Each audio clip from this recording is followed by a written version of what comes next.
Hello. So this is just my rant about Pokemon Break Bronze, which is a game I played like I think 3 years ago at this point. Yeah, it was 3 years ago. And actual Pokemon game, but it was the first Pokemon game I played because I didn't own a 3DS at that point, and it was available on the computer. So that's basically what happened. I'm going to talk about it today. Anyway, moving on. So, disclaimer: this PowerPoint does not have a happy ending. Uh, yeah, this story does not have a happy ending. It's kind of sad, but it's fine. We'll get to it when we get to it. Anyway, so prologue. In the year of our Lord and Savior 2015, I asked my mom to buy me a computer because, hey, I wanted to play this game I saw a bunch of people on YouTube play, and it was called It's Pokemon Break Bronze. I'm literally talking about it. Anyway, uh, and before we move on, I have to admit this game was in fact a Roblox game. It was in fact a Roblox game. Please don't judge me on that. I was like 10. But because I didn't have a 3DS, it was the only way I could play Pokemon, and I was really obsessed with Pokemon at that point. So yeah, I just really wanted to try playing a game, and from what I've seen other people playing of it on YouTube, especially, it was like it was essentially like a fan-made Pokemon game. So and it was free on Roblox, so I just played it there. So that's essentially how I got my hands on this game. And yeah, it's a Roblox game. But I'm just gonna talk about the gameplay for now because it was it had a lot of stuff going for it. Like they had like apartments, arcades. Like there was a hoverboard shop. You can actually buy a hoverboard and use it to walk around. It was like they had a lot of stuff to do between the story and like normal Pokemon gameplay, which like battling and stuff. And yeah, like you could buy an apartment, you could decorate the apartment. There was an arcade you could like play games in. I mean, it was like knockoff games like Flappy Bird and Snake, but with Rayquaza. But you could still, it was essentially like the game zone in a normal Pokemon game. But I'm kind of speeding through this part because I want to get to the best part. And look, this was in Roblox, yes, but it was pretty good for a Roblox game. Like the graphic, think about this for a minute. Like they had to make this huge map for in a Roblox game, and it actually looks pretty good. Like they got NPCs you could talk to everywhere, and like they actually have buildings and stuff you could go into, and like that's a volcano in the background, but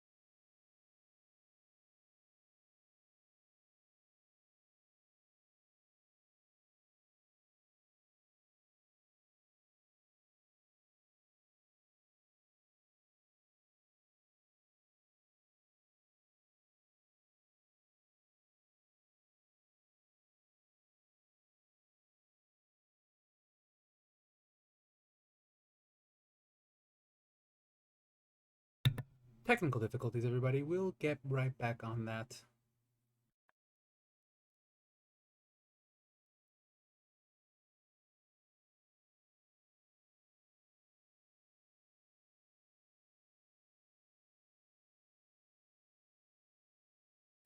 okay now.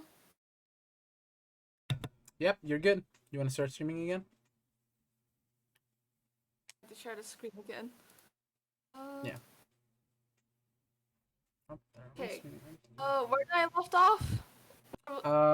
You last we saw Where when did you it were talking start about the cutting out? volcano.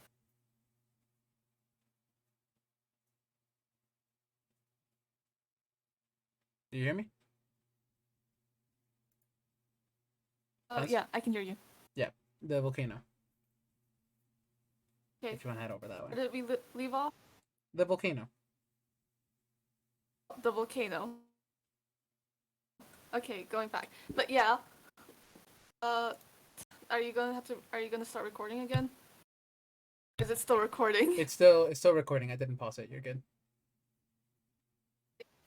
Volcano. Yeah, and I'm just saying it looks pretty good for a Roblox game in my opinion. And it had really big maps. And I'm not saying anything malicious. I'm just saying that Floroma City kind of looks like Balonia City from Pokemon Sword and Shield. And when I went into Balonia City when I was playing Sword and Shield, I kind of thought, hey, this city kind of looks like that one place from that one Pokemon Roblox game I played. But anyway, it was just like a pass. It's just like it just kind of looks similar. Anyway, and they had like a battle coliseum, so they had like a lot of online features for like because it was a Roblox game. The whole point of it was like you could play with your friends and stuff, and like I remember I used to play it in this place a lot with my friend, and I sucked at this place because uh my Pokemon were not built for battle, and my friend would just demolish my entire team. But let's not talk about it that right now. And there was also a trading spot. There were a lot of scams because it was yeah. It, there were a lot of scams because sometimes you could just like say, "Oh, hey, this is an egg I have of a legendary Pokemon," and then you could just give it to someone, and then you disappear, and then it turns out that egg wasn't a legendary Pokemon at all, and that person just traded away a really good Pokemon. But there were a lot of scams, but most of them were fixed eventually because this was like a game this game had updates instead of just publishing the full game, so it just happened like that. Anyway, here's the juicy part, the one I wanted to get to as quickly as possible because it's really good in my opinion. It's better than than a regular Pokemon game because they could go like absolutely insane with the story because it's insane. It really is. So let's start at the very beginning. So essentially, Pokemon Break Bronze took place in the region of Roria. You start out in your hometown, Minus Town, and you go to the Pokemon Lab to get your first ever Pokemon, your starter Pokemon, which, by the way, you could choose one out of the fucking I can't do math, but you could choose one out of like all the available Pokemon stars at the time, like from Generation 1 to Generation 7. Yeah, it was Sun and Moon. Yeah.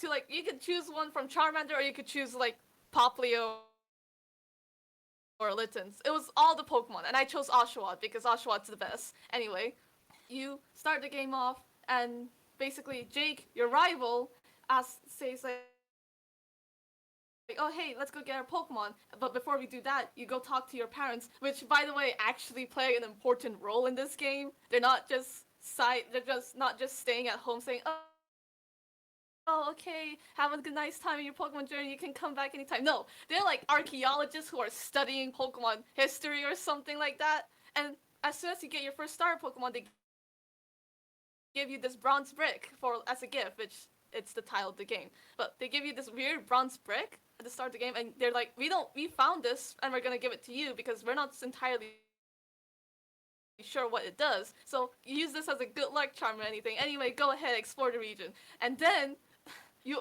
finish Route 1, and then all of a sudden your parents get kidnapped by an evil team called Team Eclipse. Team Eclipse kidnaps your parents. That's what happens in this game. Immediately, just, oh yeah, your parents are gone because Team Eclipse just kidnapped them. And I find that insane. So eventually you start going, trying to fight Team Eclipse, trying to find your parents. And along the way, you meet Tess, my beloved, but also my beloved because she's great, but I hated fighting. She's your new rival in this game, but I hated fighting her because she had like a full team of dragon Pokemon. And it was horrible, but it's great. You meet her after the third gym after you find Team Eclipse again, and there's a whole Kyogre encounter. I'm really trying to remember this whole game from memory because of stuff I'll explain later.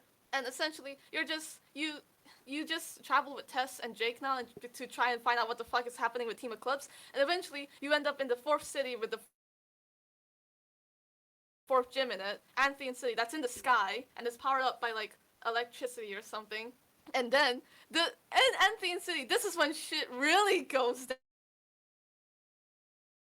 down. Like really goes down because first off, Jake rushes out because Team Eclipse is in Anthean City and like, oh no, they're exploding some buildings and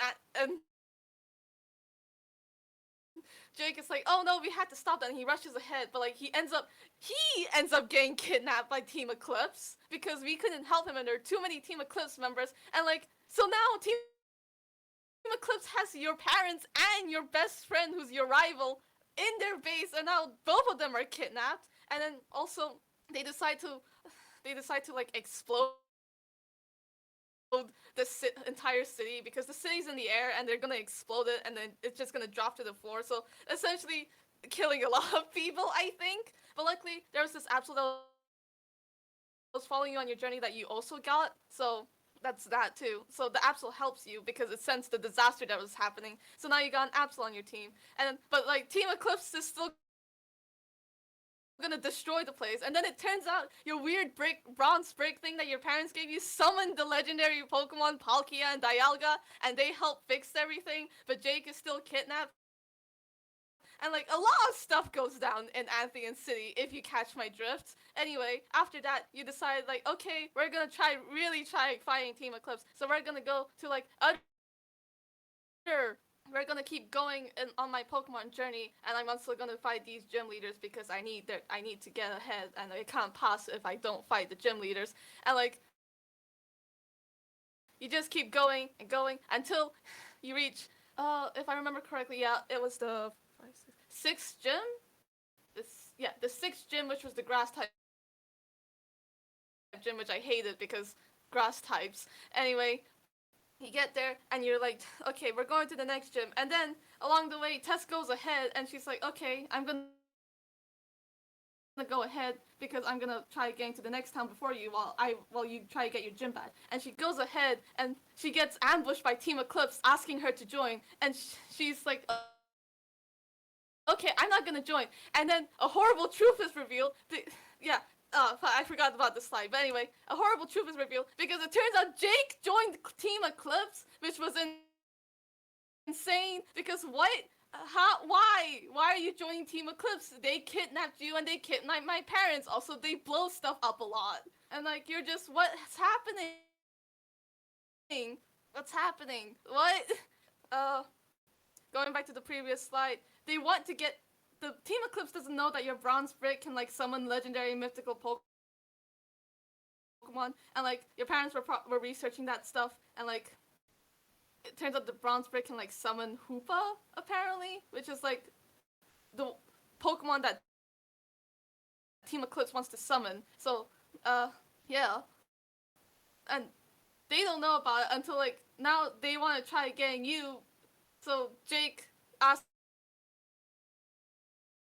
you to join Team Eclipse, but you of course say no, I'm not gonna join them. They kidnapped my parents. And Jake's like, okay, well I'm heading out now. And like they probably know about your bronze break by this point, but like you're just still going on that Pokemon journey, right? Everything's fine. Your best friend since childhood didn't just join an evil terrorist group. It's fine. Next, and eventually you finish that town. And this was the final town that you had to go to, which was, going back real quick, which was the Crescent Island on the map of Roria. And going back, this is the final city and the final gym. And on that island, that's where Team Eclipse's base was. And you basically like go through the base, and like it's a bit too late because they're already summoning Hoopa, because at that point they've already gotten your little bronze brick because Jake stole it from you or something, and they got that little bronze brick, and now they're summoning Hoopa, and now you had to fight Hoopa, and then after you do that, oh boy, stuff goes really down. Stuff really goes down. After you do that, the team leader of Team Eclipse was like, no, I can't believe you defeated Hoopa. I'm still gonna do my Master Evil plan. And then Jake just picks him up and tosses him into a portal that Hoopa created that leads to like God knows where. And it turns out Jake was good the entire time. He was just undercover in Team Eclipse, and he was just trying to figure out what was happening, and he was good the entire time, and everyone's happy because the team leader is floating in the abyss or something because he was tossed into a portal that went into the abyss or something.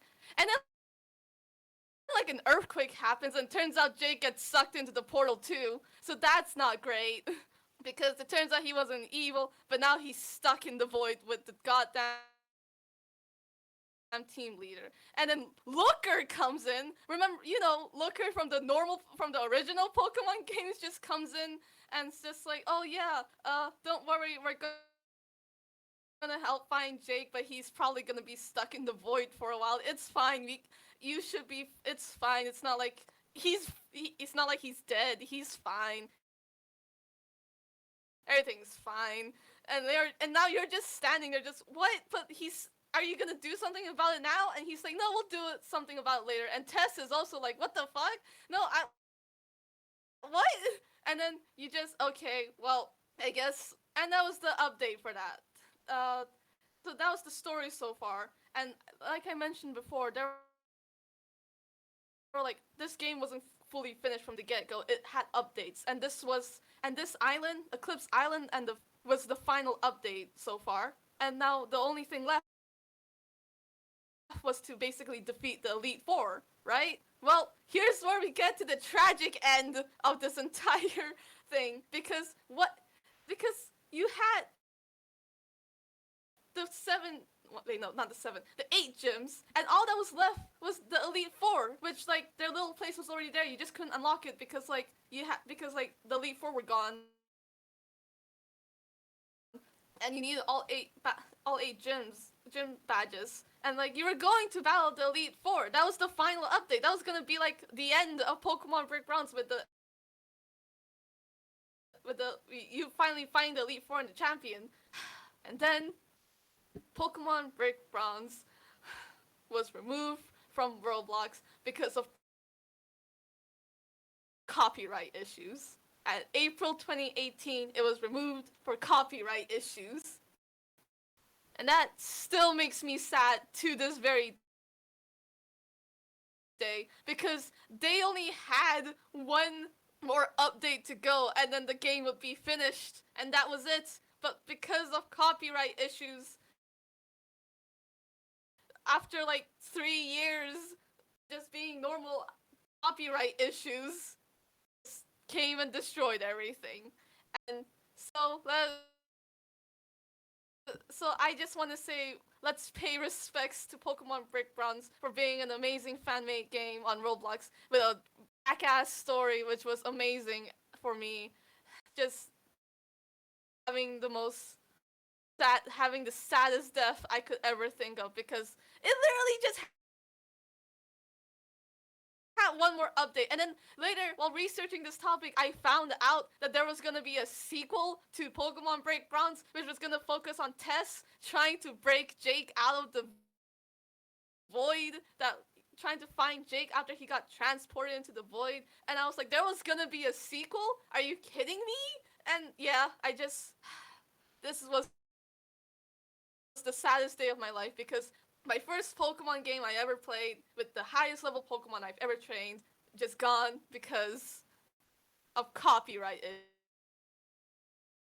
issues. I mean, like, the game developers were actually getting money because it was a very big project. There was like a bunch of maps, and like they got some money via like in-app purchases. Like you could buy like Master Balls and stuff. But yeah, I just think it's a tragedy of what happened to Pokemon Brick Bronze, and not enough people talk about it. And you can't even play the game anymore. You can't play it anywhere. You can only see snippets of it via goddamn playthroughs on YouTube. Like, I know DanTDM has like a playthrough, but it wasn't a full playthrough, so you don't even get to see like near the end part. So that's kind of sad. But Llama Train Studios, the people behind Pokemon Brick Bronze, has a new game called Lumion Legacy that also seems to be like based off Pokemon. Oh yeah, Think Noodles also has like a gameplay of it. But anyway, back to this. Llama Train Studios has a new Roblox game called Lumion Legacy, and my computer can't run Roblox right now, but I have to say I'm kind of tempted to go back to Roblox just to check this game out because Pokemon Brick Bronze was really good. So and like from what I've heard, this game is also pretty good. So yeah. So if you want, check out Lumion Legacy because you can't check out Pokemon Brick Bronze anymore because Pokemon Brick Bronze is dead. Anyway, that's it. That's the end of my TED Talk. Thank you for coming. Okay, bye.